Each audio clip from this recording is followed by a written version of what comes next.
Bisa, Pi?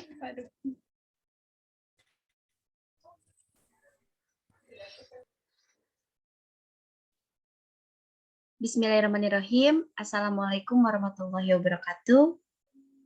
Kami dari kelompok 11 yang beranggotakan saya sendiri bernama Devivi Alfioni Maulidini.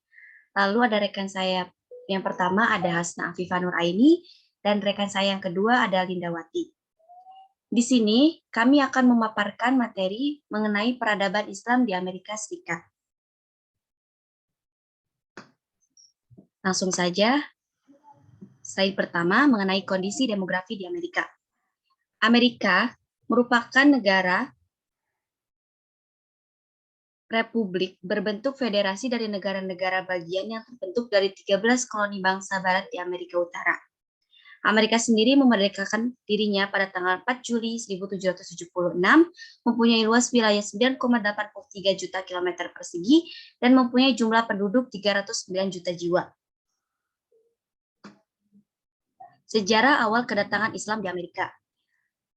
Sebenarnya tidak ada sumber yang pasti mengatakan bahwasannya sejarah awal kedatangan Islam di Amerika. Namun, dilandasi oleh kedatangan imigran Muslim ke Amerika sekitar tahun 1875 dan 1912 dari pelosok Suriah.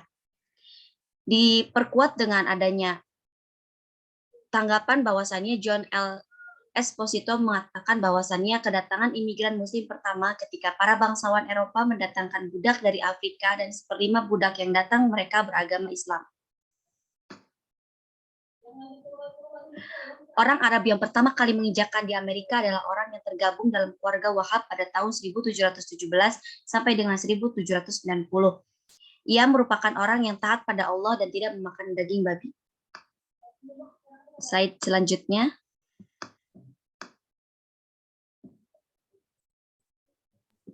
Baik, saya akan memaparkan tahap-tahap perkembangan Islam di Amerika.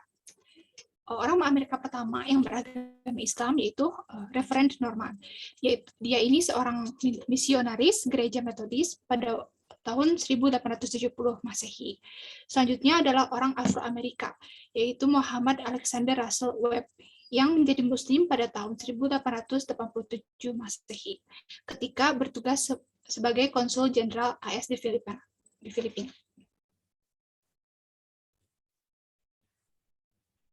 Kategori umat Islam di Amerika merupakan penduduk asli Amerika atau orang yang lahir dan besar di Amerika.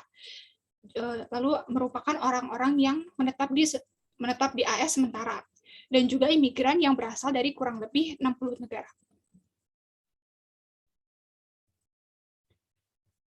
Di sini ada gelombang migrasi, ada beberapa gelombang migrasi umat Islam ke AS, khususnya setelah abad ke-19. Gelombang migrasi yang pertama ini terjadi pada tahun 1875 hingga 1919. Sebagian besar pemuda desa yang tidak terpelajar serta tidak mempunyai keahlian dan keterampilan kerja. Dengan demikian muncullah pendapat umum bahwa Muslim Amerika pertama adalah imigran Arab dari kalangan Afro-Amerika. Lalu gelombang migrasi yang kedua ini terjadi pada tahun 1918 hingga 1922. Terdiri dari orang-orang yang cerdik, pandai, dan berasal dari perkotaan.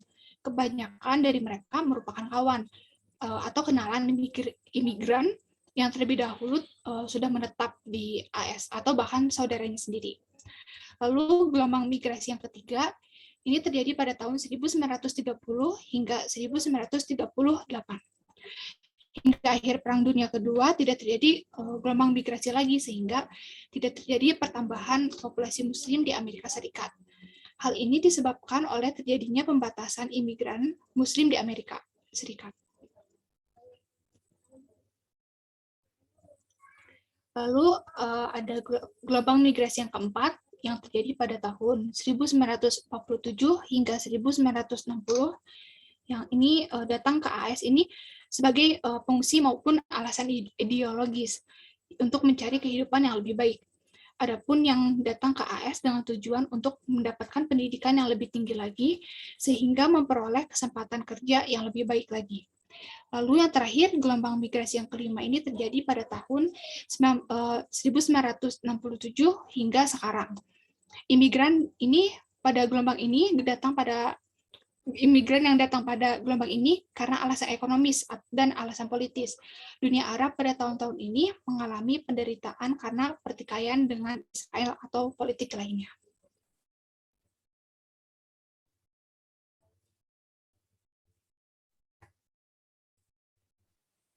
Baik, slide selanjutnya yaitu transformasi Islam di Amerika.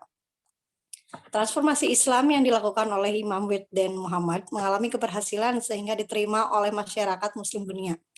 Akan tetapi ia harus menebusnya dengan harga yang mahal, di mana kerajaan ekonomi NOI roboh bersama dengan krisis ekonomi yang disertai dengan merosotnya keanggotaan organisasinya.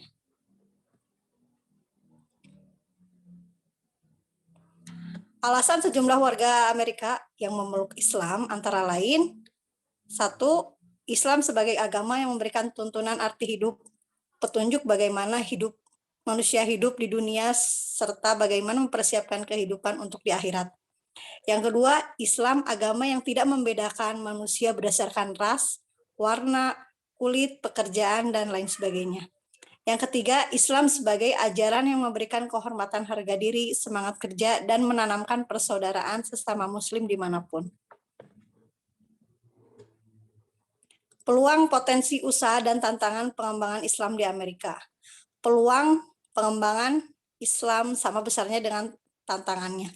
Alasannya kenapa? Yang pertama, Konstitusi Amerika Serikat yang menjadikan warga negaranya termasuk Islam untuk hidup di negeri ini. Yang kedua, paham pragmatisme masyarakat Amerika Serikat yang mentolerir berbagai kebijaksanaan pemerintah sepanjang memberikan keuntungan, baik bagi pemerintah maupun bagi masyarakat Amerika Serikat.